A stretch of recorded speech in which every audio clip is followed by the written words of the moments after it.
There are more than 200 symptoms associated with long COVID spanning 10 organ systems, including memory loss, hallucinations, tremors and fatigue, according to a new study published Thursday, providing one of the most comprehensive insights yet into the lingering and debilitating illness that can affect patients for months or years after infection. The researchers noted that patients reported experiencing symptoms that are not commonly mentioned in public discussion of long COVID, like seizures, suicidality, facial paralysis, new allergies and changes in sensitivities to medication. The findings reinforce the understanding that COVID-19 is far more than a respiratory illness and has an effect on the entire body. It also highlights that some symptoms may only emerge after months or weeks of the initial infection.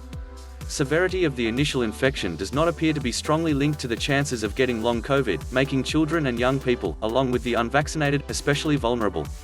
Given that the majority of early research only covered hospitalized patients and the continued lack of consistent diagnostic criteria, it's not yet known how common long COVID might be.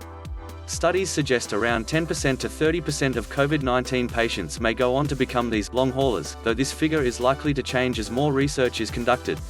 There's also no sense yet of the duration of long COVID. The researchers estimated more than 90% of the cohort studied to still experience symptoms after 6 months. Other post-infection syndromes can vary from weeks to decades in duration, some only manifesting long after the initial infection is cleared.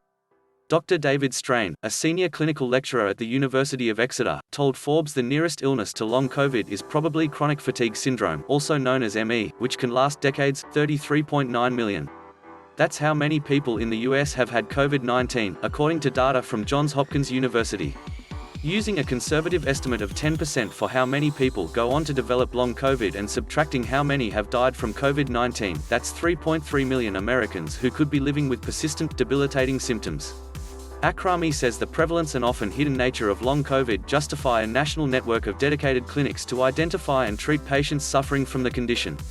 There are already at least 41 hospitals offering post-COVID clinics across the US, according to Becker's Hospital Review.